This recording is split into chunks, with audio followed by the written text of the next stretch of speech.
Anda sadar nggak sih kalau di Indonesia itu ada sebuah kekuatan finansial dan sosial yang luar biasa besar, yang diam-diam bekerja di balik layar buat membantu jutaan orang.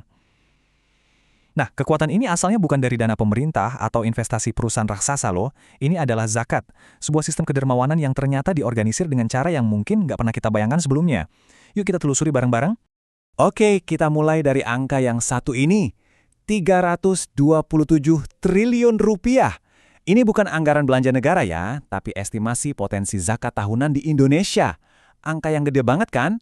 Sebuah kekuatan finansial yang kalau dioptimalkan, wah bisa mengubah wajah kemiskinan di negeri ini. Tapi sebelum kita bahas masalahnya, kita samakan dulu persepsi kita. Jadi apa sih sebenarnya zakat itu? Gampangnya gini, zakat itu instrumen buat redistribusi kekayaan dalam Islam biar tercapai keadilan sosial. Ini kewajiban bagi mereka yang mampu untuk disalurkan ke mereka yang berhak menerima. Oke, sekarang kita udah sepemahaman. Mari kita lihat paradoks besar yang terjadi. Nah, bagian ini nunjukin paradoksnya dengan jelas banget. Dari potensi raksasa tadi, ternyata baru sekitar 21,7% yang berhasil dikumpulkan oleh lembaga-lembaga resmi. Artinya, ada kesenjangan hampir 80% yang belum tersentuh. Pertanyaan besarnya adalah, kenapa bisa begini? Dan siapa yang berusaha menjembatani kesenjangan ini? Jawabannya ada pada para pemain kunci yang seringkali nggak kelihatan, asosiasi pengelola zakat. Nah, dalam pembahasan kali ini kita akan bongkar peran strategis mereka dalam mengubah kedermawanan yang tadinya tradisional menjadi sebuah sistem yang modern dan dampaknya luar biasa. Tapi, tunggu dulu. Untuk memahami kondisi hari ini, kita perlu sedikit menengok ke belakang. Gimana sih pengelolaan zakat berevolusi di Indonesia? Karena sejarah inilah yang akhirnya membentuk kebutuhan akan adanya koordinasi modern. Perjalanannya ini panjang banget, mulai dari sistem yang desentralisasi di zaman kerajaan Islam, terus sengaja dibatasi di era kolonial buat melemahkan pergerakan. Lanjut di era kemerdekaan, negara mulai ikut serta yang ditandai dengan lahirnya Bazis DKI Jakarta tahun 68. Nah, puncaknya itu di tahun 90-an, di mana kelas menengah muslim yang lagi tumbuh pesat melahirkan banyak lembaga zakat yang lincah dan profesional. Dinamika ini menciptakan sektor yang sangat beragam, tapi yaitu jadi terfragmentasi. Nah, dari kebutuhan untuk menyatukan kepingan-kepingan yang terfragmentasi inilah lahir dua tokoh utama dalam cerita kita. Dua asosiasi besar yang mengambil peran buat mengoordinasikan dan memperkuat gerakan zakat nasional. Kita lihat yang pertama ya, namanya Forum Zakat atau FOZ. Yang paling menarik di sini adalah siapa aja pendirinya.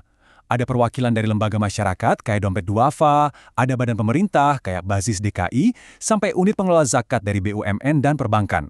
Keberagaman ini nunjukin DNA-nya FOZ dari awal, yaitu menjadi sebuah rumah besar yang merangkul semua pemain kunci di ekosistem zakat.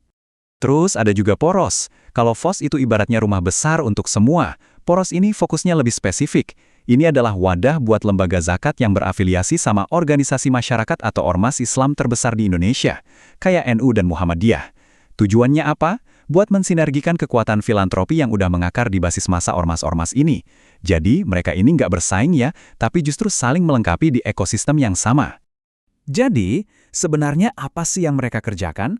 Nah, pekerjaan mereka yang kompleks itu bisa kita pecah jadi 4 pilar utama yang sangat strategis.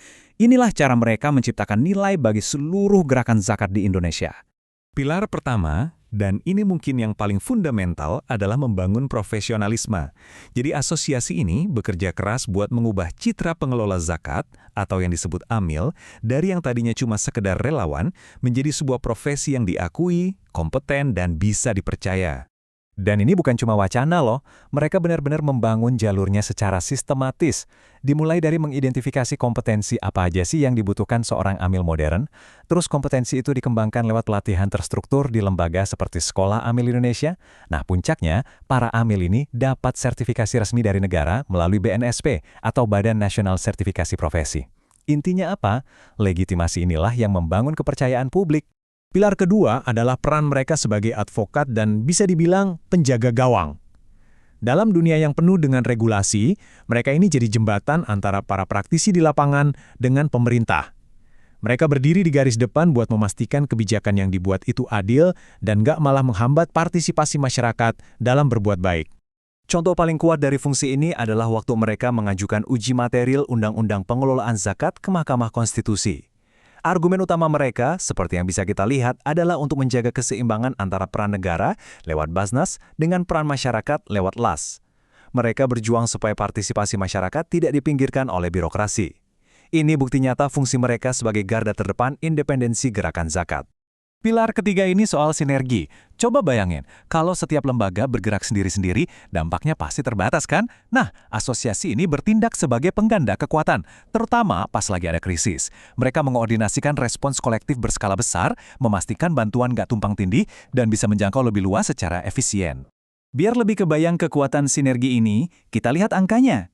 Selama puncak pandemi COVID-19, para anggota Forum Zakat secara kolektif berhasil mengelola dana respons senilai 567 miliar rupiah. Wow, sebuah angka yang mustahil dicapai kalau mereka kerja sendiri-sendiri. Dan angka tadi itu bukan cuma soal uang loh. Yang lebih penting lagi, dana tersebut tersalurkan menjadi bantuan yang menjangkau lebih dari 3 juta jiwa di seluruh Indonesia.